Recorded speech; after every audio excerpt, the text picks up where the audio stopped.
Hello, everybody, and welcome to Grey History, episode 63, The North Rebels. In the last episode, we introduced the Federalist Revolts of 1793. Having covered many of the key facets of the insurrections, in this episode, we're going to unpack the first major rising, the Rebellion of the North. With more than half a dozen departments uniting against the capital, the Northern rebels proclaimed that 60,000 men would advance on Paris to restore liberty and justice. Despite some noteworthy success, things did not go to plan. Of course, I cannot possibly start this episode without thanking the amazing people keeping Grey History on the air. I need your help to bring you more of the show you've come to love, so please join the Grey History community and do your part to produce history that isn't black and white. With an ad-free feed, community Discord, and hours of bonus content, you'll absolutely love doing your part to keep Grey History going. For this episode alone, there is almost 40 minutes of bonus content, so you really are missing out if you're not joining the community. Sign up today and ensure that there's more Grey History waiting for you tomorrow, and access all the perks right now. Just follow the link on the website, in the show notes, or Google Grey History Podcasts. Speaking of thank yous, it is with tremendous pleasure that I get to introduce the newest members of the Grey History community. A warm welcome to the newest virtuous citizens, John, Sarah, Robbie, Jennifer, Alea, Auntie M, Brian, Scott, Lane, Timothy, Jagal, and Stephanie. Another warm welcome to the newest true revolutionaries, Tom and Edo. I hope you enjoyed your access to this episode a full 2 weeks ahead of everyone else. Of course, this is a people's podcast, and thus we need to thank our champions of the people. A warm welcome to Jeff, who joins the Champions of the People, and thank you to Jeff for an extraordinarily generous one-off donation. Another warm welcome to Hannah, who has increased her support to join the Champions. Hannah and Jeff join the amazingly generous Cindy, George, Mark, William, Laura, Daniel, Monica, Joel, Susan, Adam, Tom, Eyal, Harold, David, Alistair, Kevin, and Carl. Finally, one humongous thank you to the extraordinarily generous Pantheon of Greats, who have now been joined by Howard, who has also increased his pledge. Thank you to Howard and the heroes of the revolution, Brian, Christy, Charles, Jeff, Olga, Kevin, Noel, Scott, and Andrew. Once again, thank you to everyone in the community for doing their part to keep Grey History going. Lastly, happy 2024 to everyone, and I'd like to thank the people who have helped to make it a great start to the year for Grey History. There have been several generous one-off donations, some amazing written reviews on Apple Podcasts, and a few emails full of encouragement that do help make this all a little bit easier.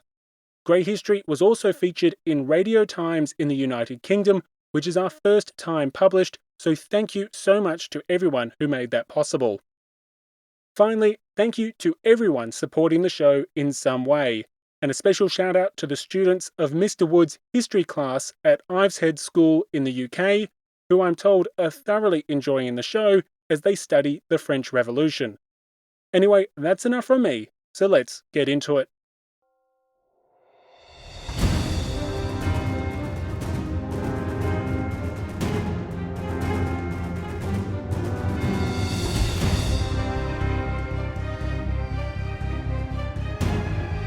Welcome to Grey History, episode 63, The North Rebels.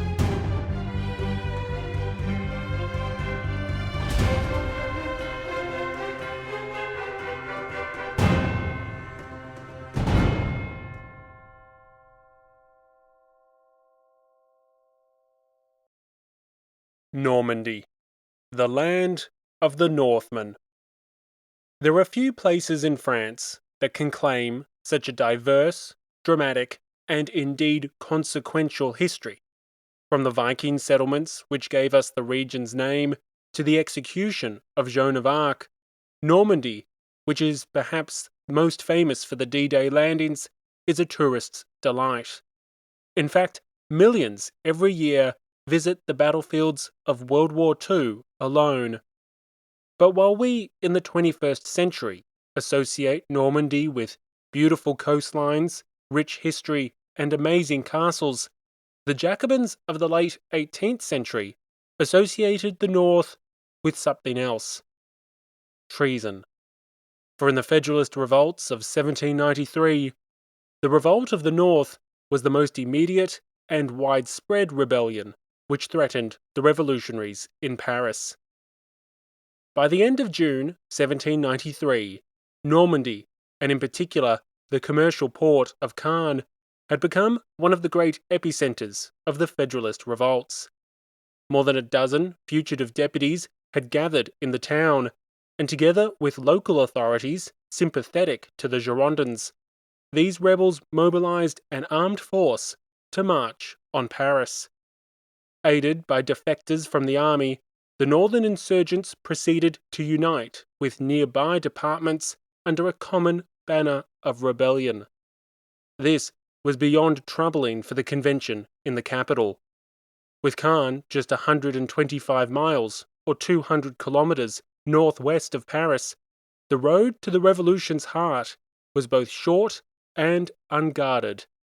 As civil war devoured the Vendée, and as foreign war waged on multiple frontiers, Paris was not just vulnerable, but seemingly defenseless.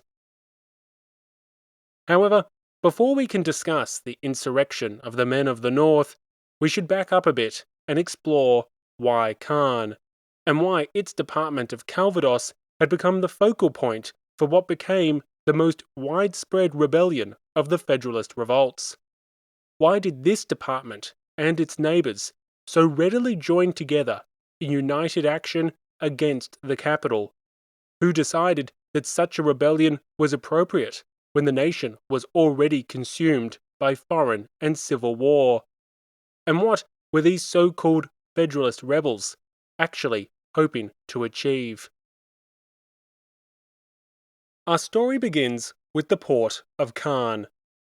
With a population of about 35,000, Caen was not one of the great cities of the Republic.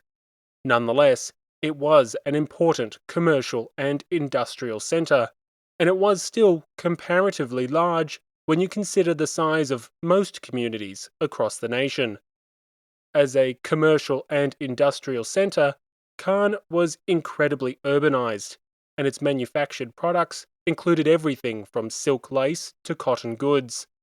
Conveniently surrounded by a region known for its agricultural produce, Caen was also a major market town as well. Combined with both its industry and its port, and you had everything required for a bustling commercial hub. But it wasn't just about the money.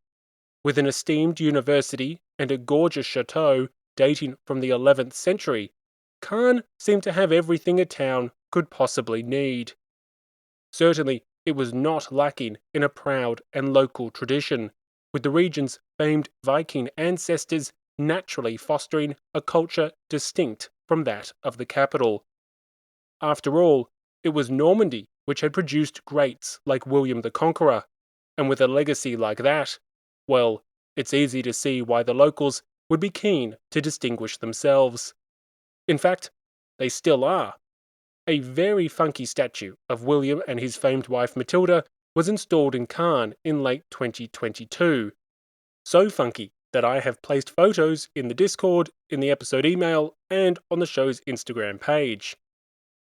Turning back the clock, however, and the Revolutionary era also left an important mark on Caen.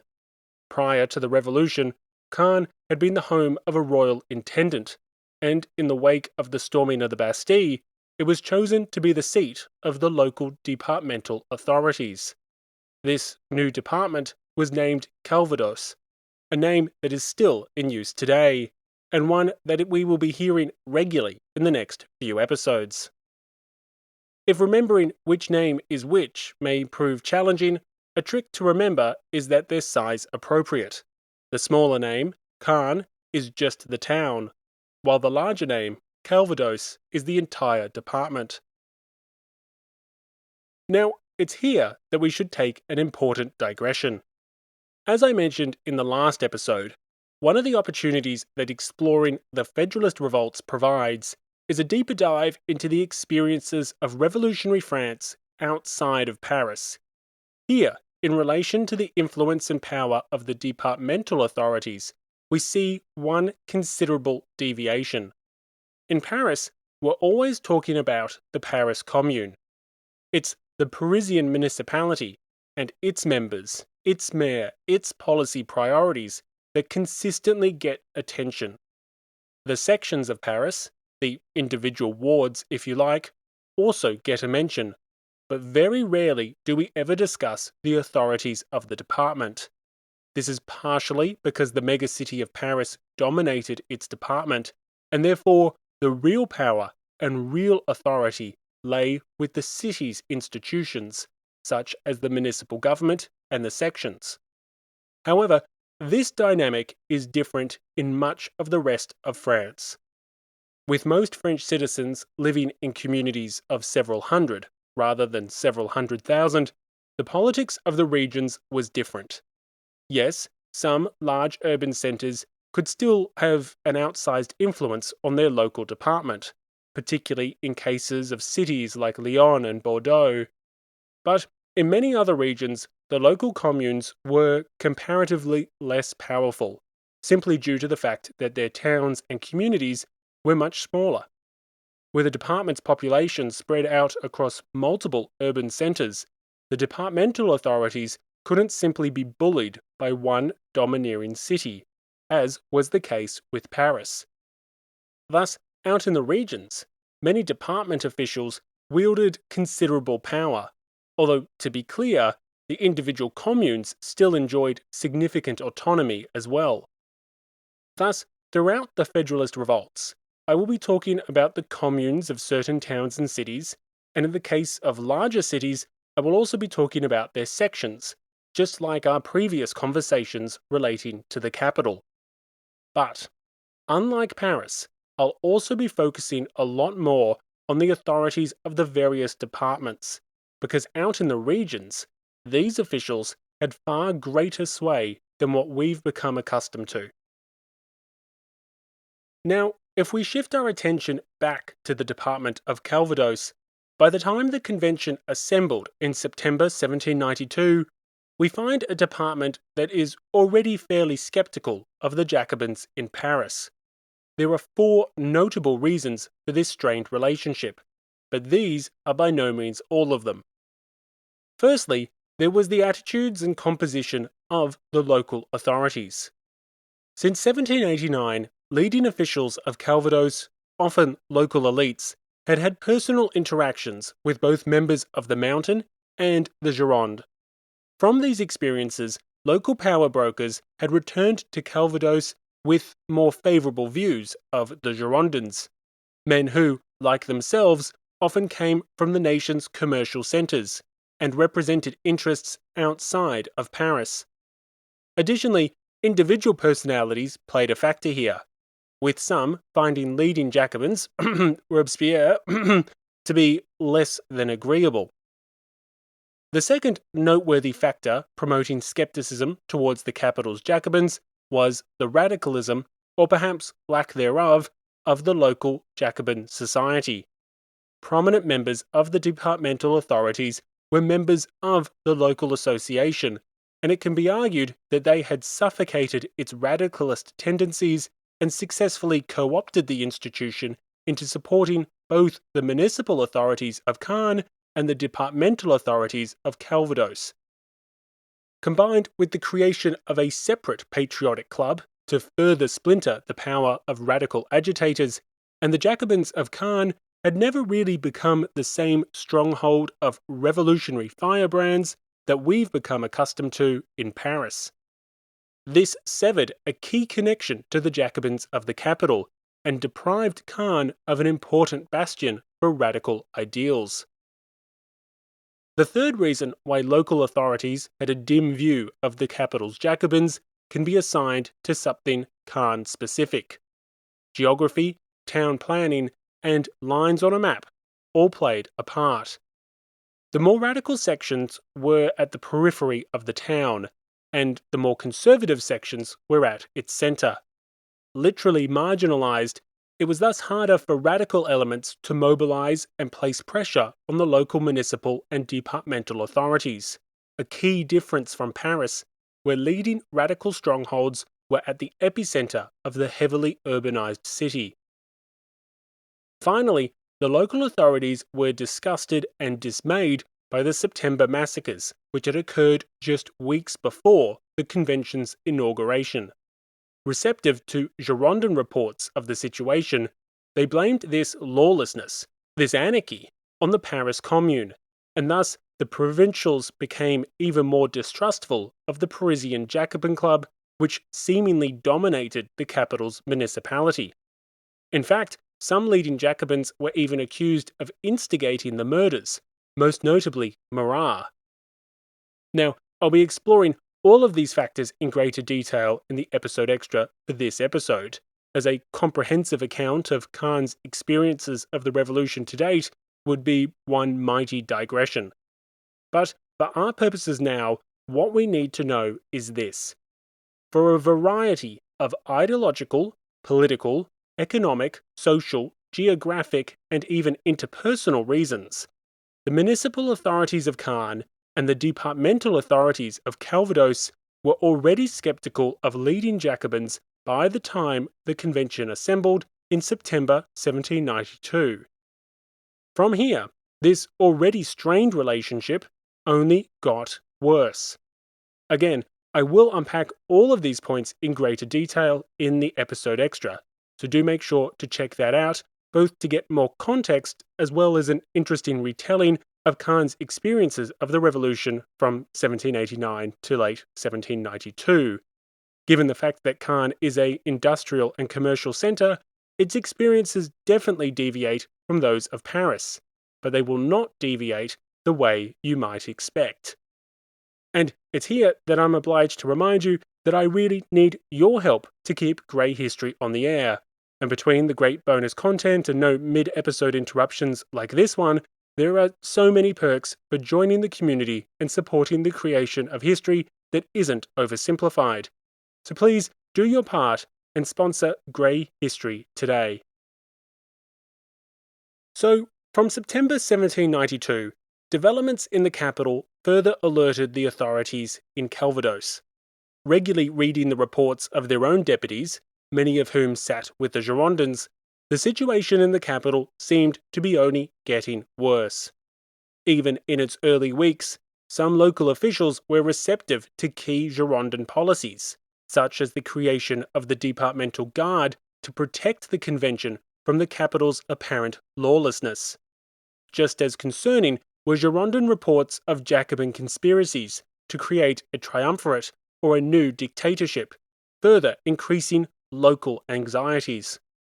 But as the months wore on, perhaps most troubling for Calvados's officials was the perceived influence of the Paris Commune. The nation had sent its representatives to Paris, and it was the nation which was to be represented in the convention. The municipality of the capital had no business, no right to be interfering in the governance of the nation. And yet, that was what was occurring, at least according to letters from their own deputies. In fact, many came to the conclusion that the seemingly inexplicable delays in the creation of the new constitution was due to interference from the Commune and its allies amongst the Jacobins in the convention. Yet, while the departmental authorities increasingly distrusted the mountain, it would be wrong to imply that Calvados had become a Girondin stronghold. As historian Albert Goodwin notes, when the French armies were in retreat in the Netherlands in early March 1793, the department expressed its complete solidarity with the convention and actually endorsed Jacobin measures designed to remedy the situation. This included policies like the re-establishment of the Revolutionary Tribunal and increased taxation on the rich to fund the worsening war effort. Furthermore, unlike many other communities which would lead the so-called Federalist Revolts, the Department of Calvados sought government intervention in the economy, specifically price controls for basic foodstuffs.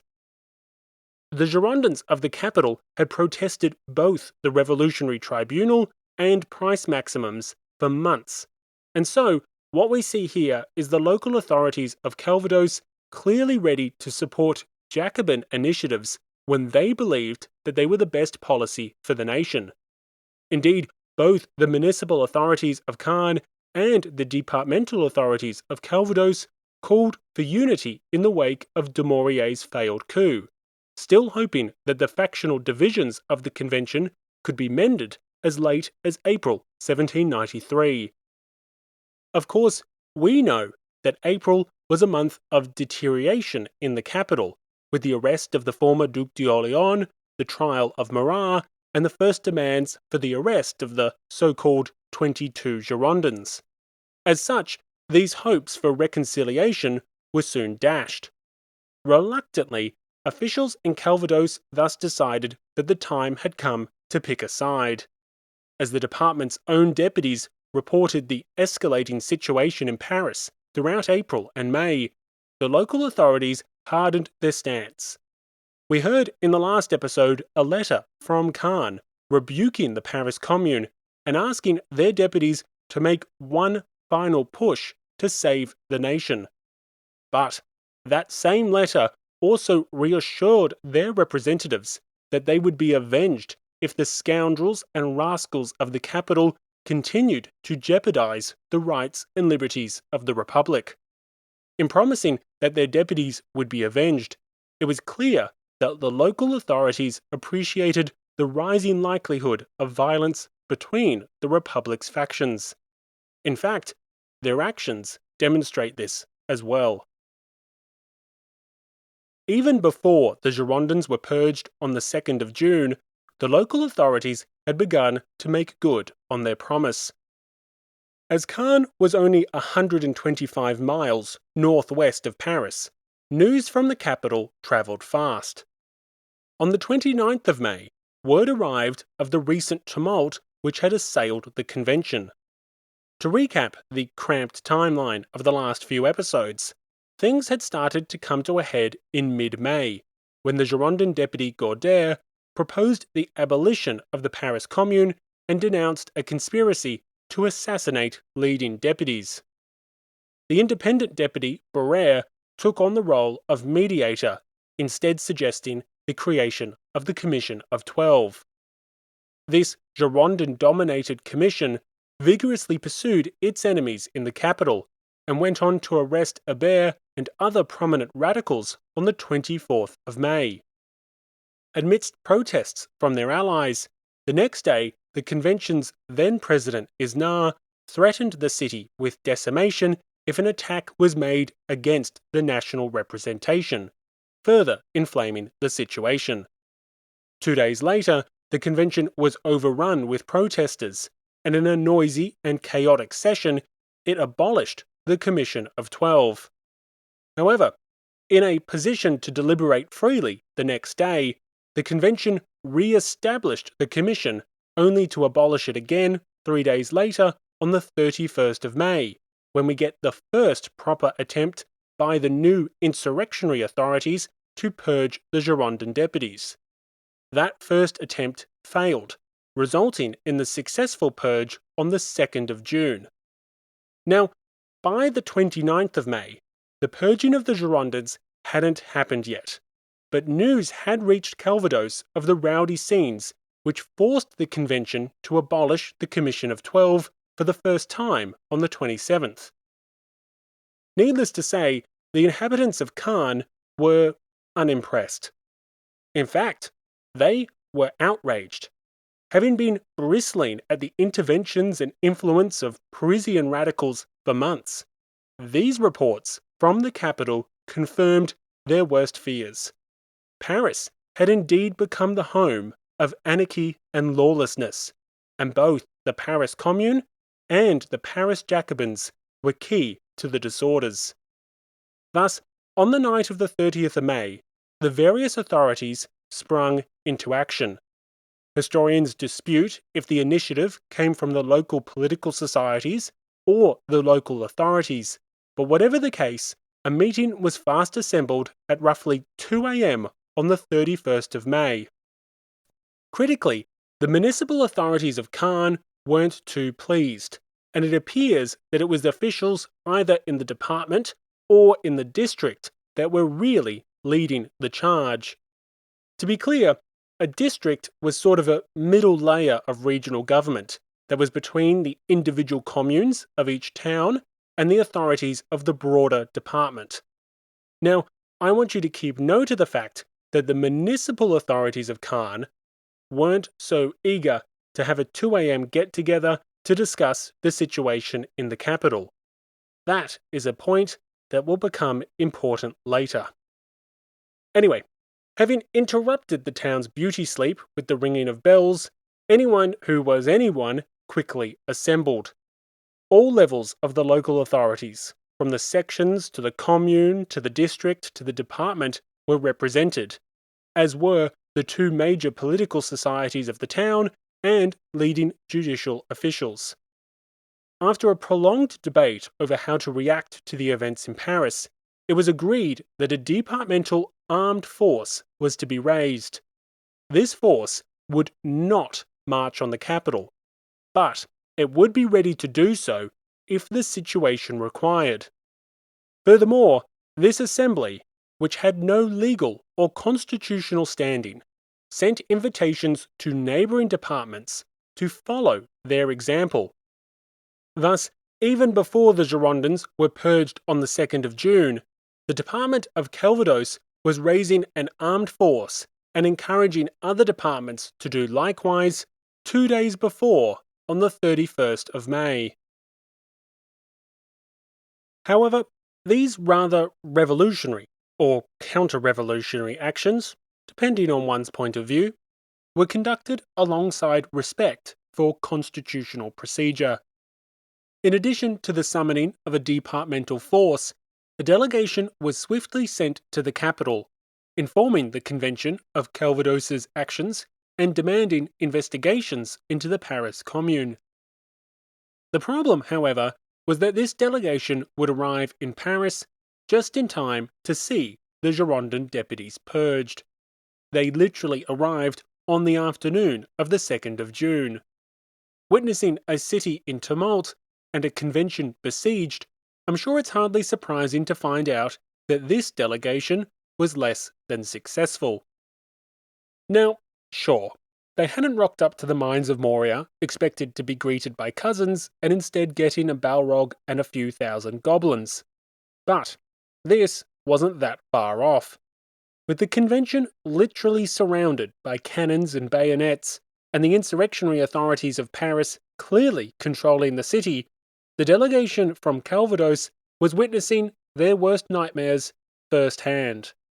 After all, they had arrived with demands to investigate the authorities of Paris. Those authorities had the convention on its knees, and its deputies proscribed and detained. Unsurprisingly then, the Calvados delegation failed to speak before the convention, or at least what was left of it. But in the days that followed, they did manage to meet their own deputies. Furthermore, they also met with some Girondin figures, including some of the purged deputies, such as the former Parisian mayor, Pétion. In those discussions, the delegation took a dim view of recent events in the capital, and they certainly didn't walk away thinking that this was a people's coup, as some historians like to frame it. Quite the opposite. Instead, by the time they arrived back in Caen on the 8th of June, the delegation confirmed the worst fears of the local inhabitants. Paris had indeed succumbed to anarchy, criminality, and tyranny. When the delegation returned on the 8th, the departmental authorities hastily assembled. There, they heard the grim news. The delegation recounted their own harrowing experiences of the 2nd of June, and the general commotion that was present in the capital, confirming that the city had been overrun by scoundrels like the radical journalist Marat. Their version of events was dire, to say the least. Depicting the 2nd of June as a victory for the anarchists which had menaced Paris since the September massacres, the delegation made it clear that the liberties of all citizens, including the inhabitants of Calvados, were being trampled on by Parisians. But they also brought news from neighbouring departments. Sharing their experiences with the departmental authorities of other regions as they made their way back to Caen, the returned delegates reported an interesting development. Other departmental authorities had apparently agreed to summon their own military forces and join Calvados in its initiative of creating a departmental force. Encouraged by this news, and alarmed by that of the capital, the various local authorities went into a meeting frenzy. From Caen's 5 sections, to the 2 major political societies, to the town's commune and the larger district and department, everyone quickly convened to discuss a potential response. Loving their early morning meetings, representatives from all of these institutions and the local judiciary once again came together in the early hours of the 9th of June, just as they had on the 31st of May. Some reports claim that this was another 2 a.m. meeting, others 4 a.m., but the important factor here is that the hour was late, or very, very early. As such, not everyone was in attendance, including the local mayor. Thus, when this improvised General Assembly unanimously passed a series of dramatic responses, it must be noted that, once again, the municipal government of Caen wasn't necessarily on the insurrectionary bandwagon. And, let's be clear, on the 9th of June, insurrection had finally arrived. In the early hours, this impromptu General Assembly of the various administrative and political institutions of both the town of Caen and the department of Calvados made its fateful decision. Hearing demands from Caen's sections to take extraordinary measures, an insurrection was definitively proclaimed. Justifying their actions with reference to the Declaration of the Rights of Man, the makeshift General Assembly decreed the department's unwavering resistance against oppression. The department would remain in a state of insurrection until the National Convention had recovered its liberty.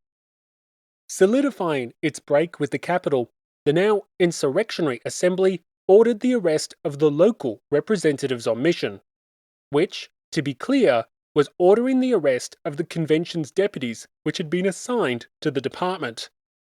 Furthermore, the General Assembly invited nearby departments to do likewise. Orders were issued to ensure that military supplies remained in Caen, and prominent army officers were to be approached to see if they would lead the departmental force, a force that was now destined for Paris.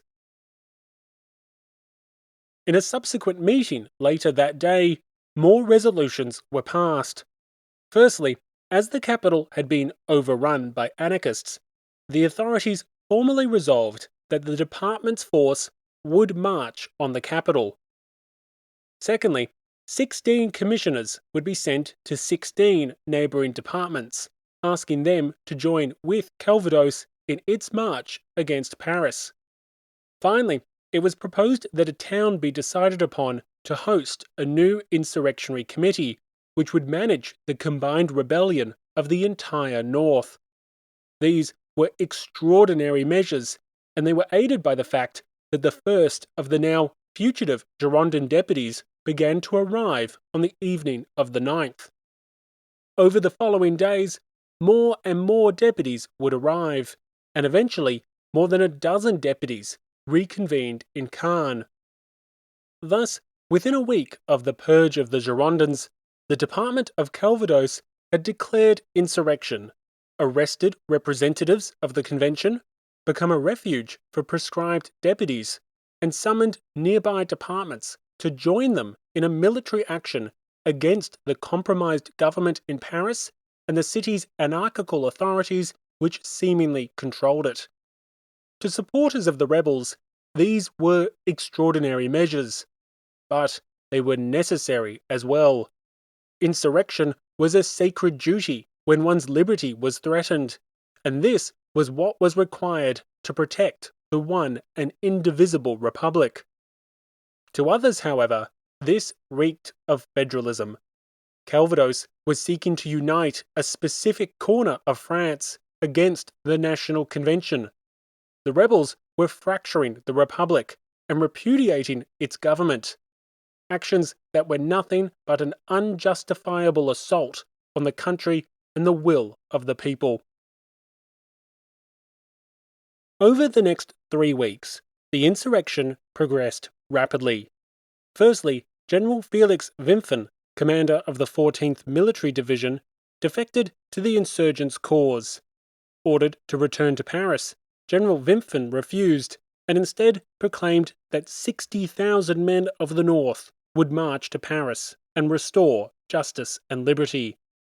But while Wimpfen's defection was an early boon for the rebels, the real win came from neighbouring departments. Other departments in Normandy had declared in favour of insurrection, as had those to the west in Brittany. With more than half a dozen departments intent on marching on the capital, the rebels had created a grand northwestern alliance, stretching from the Atlantic coast in Brittany all the way to Caen. At least, theoretically, a formidable opponent for the Jacobins in Paris. As such, the growing insurrection needed new leadership, and new institutions were established to manage the revolt. Most notably, there was the new Central Committee of Resistance to Oppression. This Central Committee was essentially the joint command of the northern rebel departments, with 9 departments sending delegates to participate. Initially, it had been formed in the Breton town of Rennes, but it was relocated to Caen in late June as the departments of Brittany united with the rebellious departments of Normandy. Once more, participants saw these developments as French citizens uniting to protect their rights and liberty. After all, insurrection was a sacred right when the government oppresses the people. Once more, opponents saw efforts to promote federalism by uniting ancient provinces in an aim to fracture and divide the one and indivisible republic. Which brings us to the million-dollar question. Did these departments actually want federalism? Both Brittany and Normandy had once been provinces of the old regime, and they had long and proud traditions which separated them from the rest of France. Was this coordination of neighbouring departments an effort to break away from the centre? Perhaps not to secede from the French nation, but at least to establish a proper federation along American lines, where these ancient provinces would be reconstituted and returned considerable powers to manage their own affairs. Fortunately, the Northern rebels produced the most comprehensive political manifesto of all the Federalist Revolts. This document provides us the perfect opportunity to examine if these Federalist rebels were indeed Federalist, and for that matter, how revolutionary or counter-revolutionary their agenda was. Remember, historians not only bitterly debate as to the role of the Federalist motivations in these rebellions, but whether or not we should think of them as revolutionary and republican in nature, or instead counter-revolutionary and royalist. So, after the Central Committee of Resistance to Oppression reconvened in Caen in late June, a manifesto was released by the committee on the objectives of the Northern Revolt. As historian Paul Hansen notes, this document is notable not only because it represents the most extensive statement of Federalist goals on record, but also because it grew out of a collaboration of delegates from 7 Breton and Norman departments, and thus it represents the most broad-based statement of Federalist goals available to historians. The manifesto originally contained 25 points, grouped into 4 sections. Obviously, we will not be going through all 25 right now, but I will be doing that in a second episode extra for this episode. Not only are the specific priorities quite interesting, but I'll be tying these demands into the events of the last couple dozen episodes, providing greater context as to how the residents of Calvados perceived major developments in the capital and further exploring what is, in a sense, a comprehensive list of grievances. But for now, the following points are particularly noteworthy. Firstly, the insurrectionists demanded the administrative and revolutionary authorities of Paris be abolished, along with the permanent sessions of the city's 48 sections. Secondly, the Revolutionary Tribunal was to be suppressed, and the powers of the Committee of Public Safety significantly curtailed. Thirdly, investigations into the September massacres were to recommence, and the so-called Men of September were to be held to account. Fourthly, the political societies of the capital, most notably the Jacobins, were to be abolished. Finally, the printing of the assignats, the revolutionaries' paper currency, was to be stopped immediately. Now, one of the things that jumps out to me in this manifesto is the clear mixture of both national and local issues. Evidently, national factors are one of the principal factors driving this revolt. Calls to abolish the Paris Commune, the revolutionary societies, the Revolutionary Tribunal, and the recently established insurrectionary authorities are clearly demands that reflect grievances with national issues. These measures were trying to suppress the perceived radicalism of the capital through various means. However, other demands reveal regional motivations in the Federalist Revolts. A trading centre like Caen had been severely impacted by the excessive printing of revolutionary paper currency. That explains the inclusion of demands to stop the printing of assignats. Likewise, Caen's unique regional dynamics can be seen in the omission of demands made by other Federalist cities. In Bordeaux, Marseille, and Lyon, price maximums on food were either suspended or abolished, but not so in Calvados. Local food shortages meant that the northern rebels were generally supportive of price maximums, and so the manifesto of the North conformed to the specific circumstances of this region. Once again, we see both local and national politics influencing the development of the Federalist Revolts, with each rebel centre reflecting its own unique circumstances and experiences. But nowhere in this list of demands is there any explicit call to endorse Federalist principles. In fact, having gone to the effort of finding the French original and translating it, I can definitively state that there isn't an ounce of federalism explicitly in it. There is no mention of reconstituting the ancient provinces of Brittany or Normandy, or reinstating their ancient rights and privileges. There is no mention of empowering the departments with greater autonomy and authority. Hell, there isn't even a request to codify the existence of the departments, to prevent the convention from just abolishing or reorganizing them whenever the capital pleased. If federalism was about removing power from the capital and dispersing it to the regions, well, there's just nothing that is remotely close to Federalist ideals. Yes, the manifesto does make some constitutional demands, but these demands are very limited. The rebels ask that the convention limit itself to the actions of the Legislative Assembly and curtail the dictatorial powers of the Committee of Public Safety.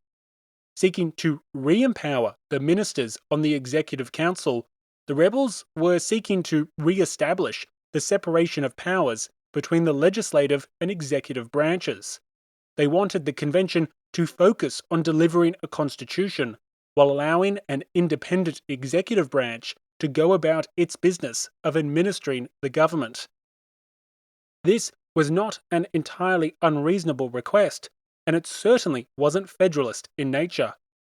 It's for these reasons that historians like Michael Sydenham believe that the term Federalist Revolts is a misnomer, and instead we should more accurately refer to these events as the Republican Revolts of 1793.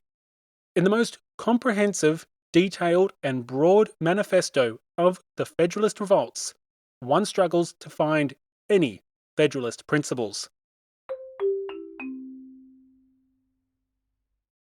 you're missing out. For this episode alone, there is almost 40 minutes of bonus content exploring Caen's experiences of the revolution and the motivations of the Northern Federalist rebels. Other shows would consider this an entire episode, but here at Grey History, we just call it an episode extra. This bonus content is just some of the great perks that come with doing your part to keep Grey History on the air, along with full-length bonus episodes, a community Discord, and an ad-free version of the show. So help create history that isn't black and white, and do your bit to ensure that there's more Grey History waiting for you tomorrow. You can cancel at any time, but by donating a small amount each episode, you can enjoy all the community perks and the warm, fuzzy feelings of supporting one of your favorite independent podcasts. So follow the link in the show notes or on the website and join the community today. I need your help to keep producing Grey History, so please don't leave me hanging. However, this is Grey History, and so I'm sure it will come as no surprise to find out that some scholars focus on actions rather than words. For those who see Federalist plots, they tend to point out that one cannot trust public manifestos, and they note the fact that much of the rebellion's potentially incriminating evidence was destroyed as the insurgency fell apart. Nonetheless, if federalism was about fracturing and dividing the French Republic, then surely the actions of the rebels demonstrate just that. Were they not uniting a subset of departments, defined by a distinct identity, in an effort to separate from the national government and assert their will on the political debate? Furthermore, despite the lack of records, we do know that some of the Breton delegates had been sent to Caen with instructions from their departments to pursue measures to summon an alternative convention.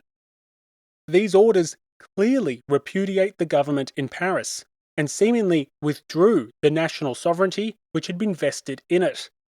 How was this anything other than fracturing the one and indivisible republic?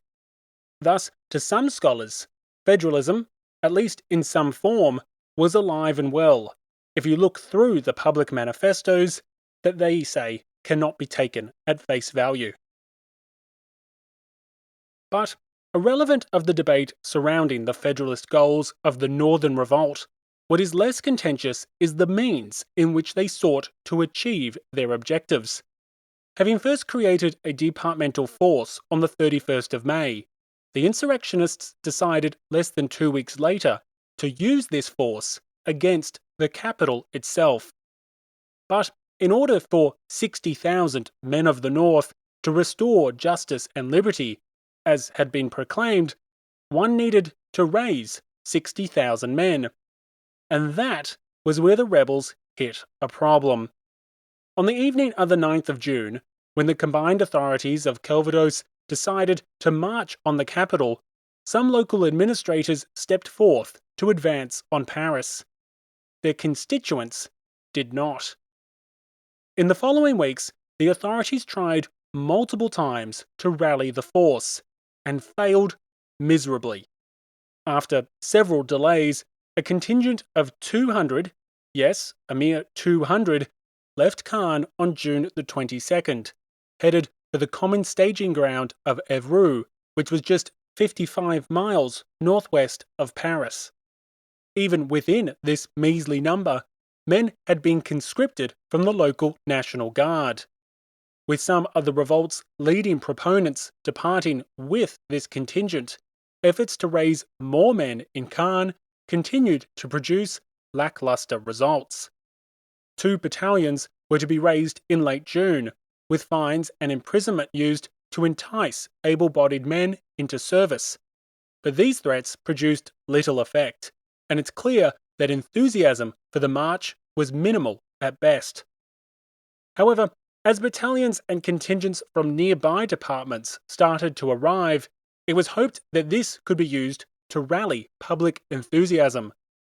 As such, General Wimpffen tried to boost local recruitment efforts in Caen by holding a review of the town's soon-to-be departing battalion. Like other initiatives, the review failed to achieve its goal. Despite the show, the speeches, and the personal appeals, only 17 new volunteers enlisted. 17. A number that would surely have disappointed everyone in the insurrectionary authorities. But it is the 18th volunteer that is particularly noteworthy. Unbeknownst to the authorities, one spectator in the crowd had heard the call to arms. A 24-year-old woman named Charlotte Corday. Corday would depart for the capital 2 days later, and shortly thereafter assassinate one of the most iconic Jacobin deputies in revolutionary history. Halfway between Caen and Paris, and the great army of the north had been assembling near the Norman town of Évreux. Just 55 miles, or 90 kilometers northwest of Paris, Évreux was the perfect staging post for the northern march on the capital. Yet, for all the grandiose claims of the northern insurgents, the force which was assembled around Évreux was, well, pretty pathetic. Just 2,000 men had assembled once you combine the volunteers, the National Guardsmen, and regular soldiers who had defected to the rebel cause. Now, the figure of 60,000 men was always an exaggeration. It was always propaganda. But the question should be asked: how exactly did this supposedly popular and just rebellion manage to muster a force of just 3% of that figure? I mean, this is the combined army of several rebellious departments. And 2,000? Well, that's a pretty woeful attempt to march on Paris. To some historians, this is proof that the Federalist Revolts lacked genuine popular support. How else can one explain the severe shortage of volunteers other than the fact that this rebellion was simply unpopular? Indeed, they argue that while some local administrators clearly favoured revolt, most regular citizens did not, and this accounts for not only the lack of a departmental armed force, but also the insurrection's general lack of success. But it should be noted that historians who reach this conclusion tend to be more left-leaning. Although not always, they tend to be more sympathetic to both the Jacobins in Paris and the necessity of purging the Girondins on the 2nd of June. As such, they also tend to be less sympathetic towards the Federalist Revolts, their Girondin allies, and attempts to undo the new Jacobin supremacy in Paris. Consequently, it's hardly surprising that they highlight the lack of popular support for the Federalist cause, while often simultaneously emphasizing the popular support for the Jacobin program, including the purging of the Girondins. But other historians, often those who are less than enthused with the Jacobins of Paris, tend to stress different explanations for the rebellion's failure to muster a credible force. They point to the fact that many of the revolution's staunchest defenders had already volunteered to fight the Austrians and the Prussians, and that had these men still been in their hometowns, well then they would likely have answered the call to arms to defend their rights and liberty in the capital. As recruitment for the foreign war had been ongoing for more than a year, those inclined to volunteer had already done so, meaning that the insurrectionary authorities had little manpower reserves to draw upon when you focus on those actually willing to take up arms for the revolution's principles. This issue was then compounded by the fact that the harvest was fast approaching, and many did not want to depart for Paris when they would soon be needed at home.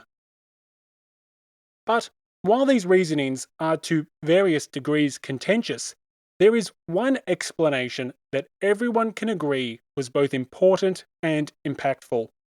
In the final week of June, and in the early weeks of July, some departments which had previously been supportive of the revolt got cold feet.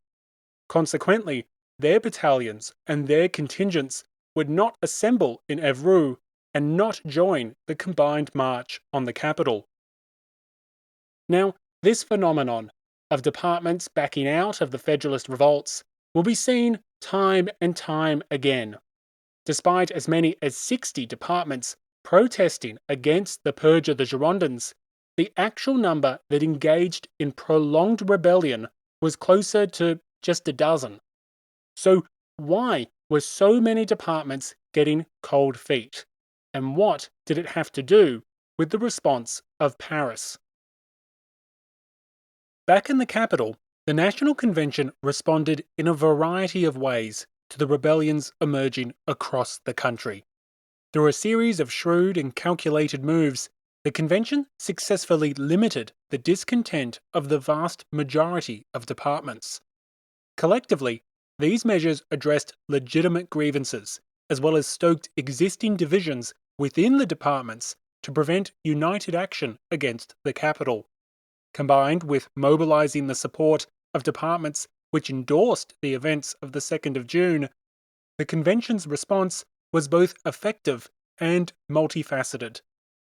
Now, in the interests of time, I will keep these responses from Paris short, but we will explore them in greater depth as we examine the other Federalist revolts, as well as when we return to the capital itself. However, there are three noteworthy responses that require our immediate attention. Perhaps most importantly, in the aftermath of the purge of the Girondins, the now Jacobin-dominated convention rushed through a constitution. The so-called Constitution of 1793 was a brilliant strategic move, and its adoption in late June had two critical consequences. Firstly, the emergence of a constitution just a few weeks after the purge lent considerable credibility to the Jacobin version of events. Everyone knew that both factions had been warring for months, and everyone knew that both sides blamed the other for the convention's dysfunction. With the Girondins removed and the constitution arriving weeks later, it seemed that the Jacobins had been telling the truth. With the removal of the self-interested Girondins, the fabled constitution had finally arrived. Thus, to divided and dithering communities across the country, the emergence of the long-desired constitution lent considerable credibility to Jacobin claims that it was the Girondins who had been the problem all along. Perhaps Jacobin claims that the events of 2 June were popular and necessary were also credible as well. Additionally, even for those departments that remained hostile to the Jacobins in the capital, the new constitution provided an opportunity. If the constitution was accepted, national elections were sure to follow. After all, the National Convention was a constitutional convention, and it would be dissolved shortly after the constitution's implementation and replaced by a new national legislature. Consequently, the constitution provided a means to defeat the anarchists and radicals of the capital at the ballot box. There was no need to march on Paris, when the nation would soon be provided the chance to vote in new elections and deliver an overwhelming anti-Jacobin majority. Why risk civil war and risk defeat in that civil war when you could just wait a few months and secure victory through democratic means? Now, we know that there would be no elections in 1793. In fact, there wouldn't be elections in 1794 either. We know that the Constitution of 1793 was never properly implemented.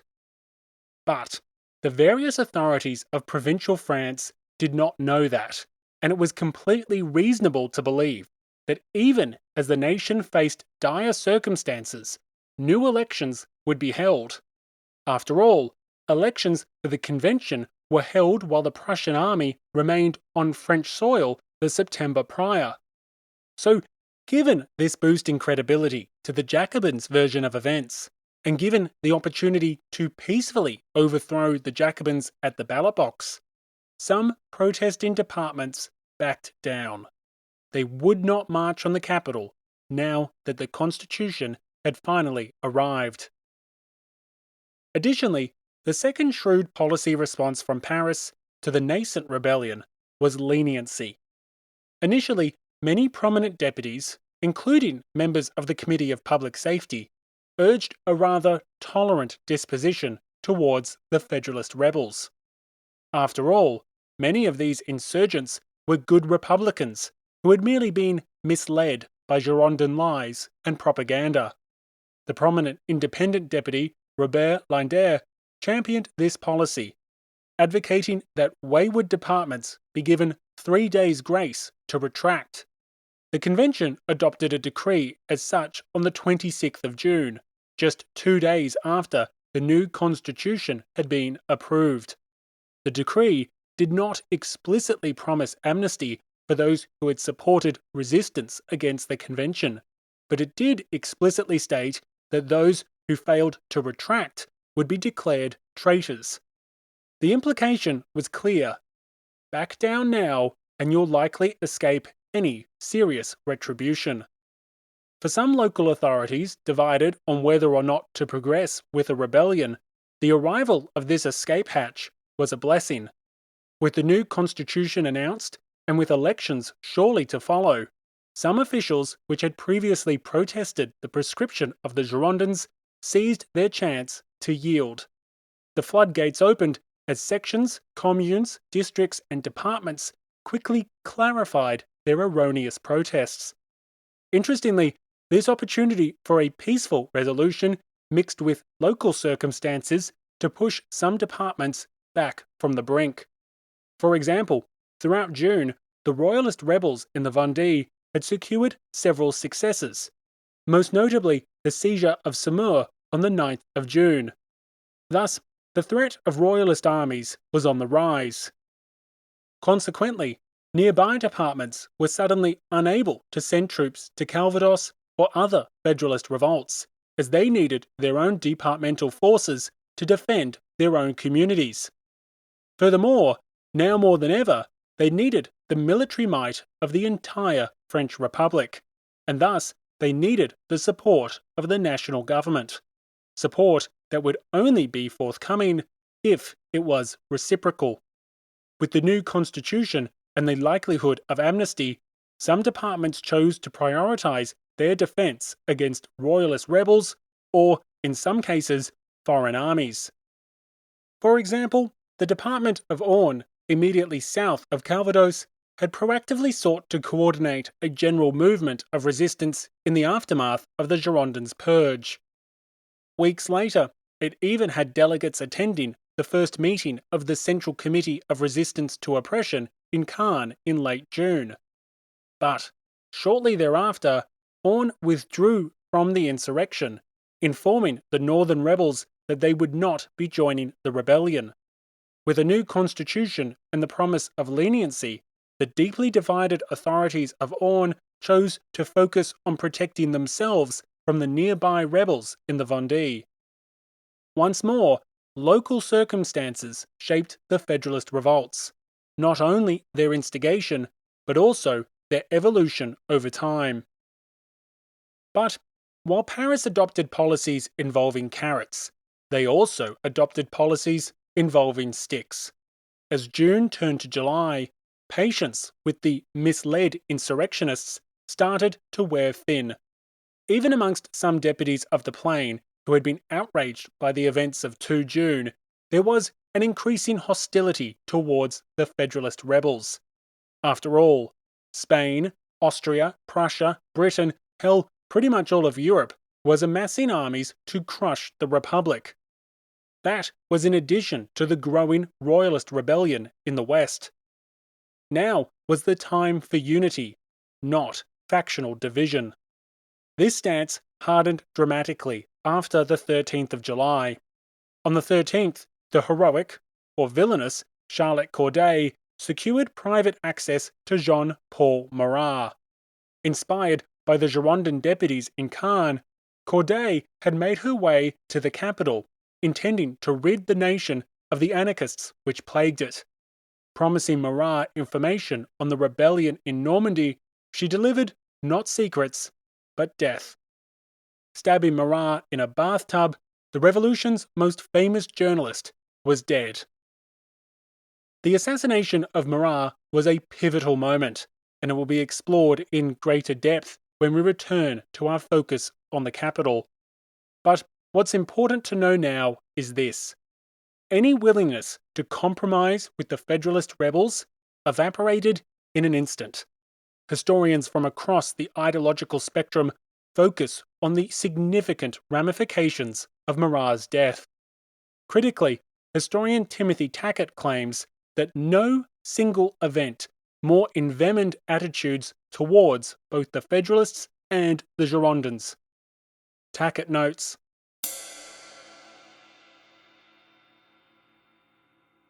though most of the Montagnards had long kept their distance from the violent and unpredictable rhetoric of Marat, the murder of one of their own, after the earlier killing of Lepetier and the near assassination of Bourdon, sent a ripple of fear through the Assembly Hall. For most of the deputies, and for the people of Paris, there could be no doubt that the murder was directly ordered by the Girondins who had escaped to Normandy. It appeared inconceivable to the male leadership that a woman could plan and perform such an act on her own. Suspicions seemed confirmed when it was discovered that before the murder, Corday had visited the Girondin sympathiser de Pereire and had given him a letter from Buzot in Caen. Rumours spread that the assassination was part of a vast plot to murder the leading Montagnards and liberate Marie Antoinette. By late July, any thought of reconciliation with the Federalists was also slipping away. Anger over the murder of Marat was accentuated by the French losses of Condé, Valenciennes, and Mainz, and by a growing conviction of the treason committed by their military commanders.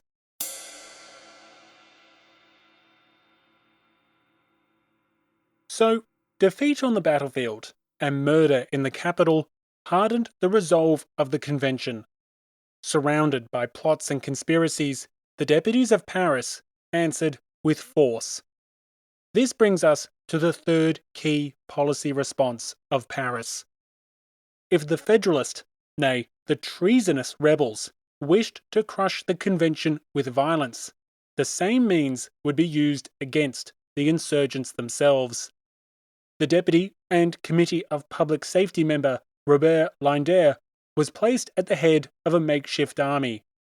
Having championed leniency towards the rebels weeks prior, Linder now led the so-called Army of Pacification. Linder was himself a Norman, and the Federalist staging ground of Évreux was the departmental capital of the Norman department of Eure. Coincidentally, Eure was the department Linder personally represented. Commanding a small force, Linder set off northwest to intercept the rebels in his own backyard. What followed was the single most important event of the Northern Rebellion, an event that is a combination of comical, absurd, and hugely consequential. On July the 13th, the same day of Marat's assassination, the Rebellion of the North received its own fatal blow. In the late morning, the encamped Federalist forces were met by the Republican Army of Pacification near the Chateau of Brecourt. Now, to call it a battle would be a gross exaggeration. Many Federalists had indulged in a little too much of the local cider, and although attacked by the Republicans, accounts differ as to whether or not a single combatant was killed or seriously wounded. Nonetheless, this briefest of firefights panicked the Federalist rebels, who had been promised a hero's welcome in Paris once the anarchists had been easily overthrown. Encountering cannons rather than celebrations, and having to fight rather than fraternize, the demoralized Federalists turned and fled. With a few poorly aimed shots of cannon, the great army of the North had been defeated. Over the next few days, the retreat became a rout. The Federalist forces, already limited in number, experienced considerable desertions. Three factors drove this disintegration. Firstly, once it became clear that an advance on the capital meant civil war, many volunteers were unwilling to go any further.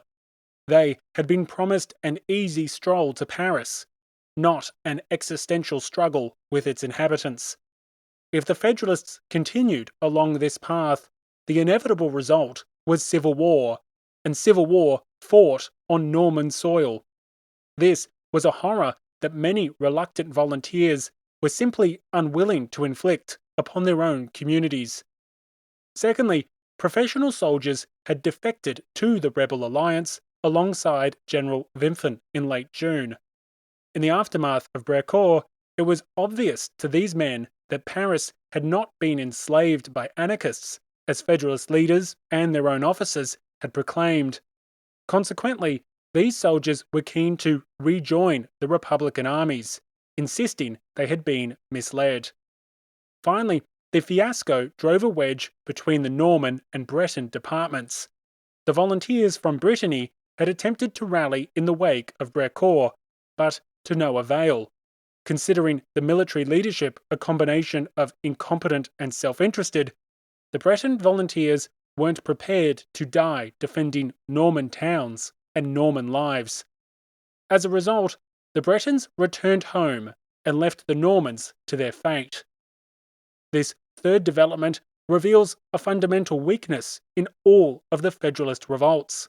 As historian Paul Hanson notes, the power base of the rebellious departments were essentially local in nature, and thus the rebels needed to convince potential allies not only of the justice of their cause, but also of their ability to prevail. After Brecourt, the Bretons were convinced not of the rebellion's success, but of its pending collapse.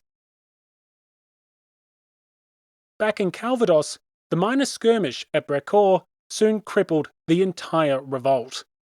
With its armed forces scattered, the insurgency proceeded to crumble. Knowing that the convention's advancing army of pacification was headed by a Norman deputy who had recently championed leniency, and knowing that a new constitution had been adopted, it soon became everyone for themselves. Clamours for submission broke out in the political societies of Caen, and in short order, the district, the commune, and individual sections of the town withdrew from the insurrection. The haste in which this occurred confirms the suspicions of some historians that the rebellion never enjoyed widespread popular support, and that some authorities, such as the municipality of Caen, had rather reluctantly gone along with the insurgency since the very beginning. That is certainly what the mayor would claim, pointing to his absence from those awful and treasonous 2 a.m. meetings. I think it's noteworthy that historian Paul Hanson argues that the convention's decree of leniency may have played a pivotal role in Normandy in particular, dissipating what little support had once existed for the protest and action against the capital. Other historians note the impact of the new constitution in softening the resolve for continued insurrection.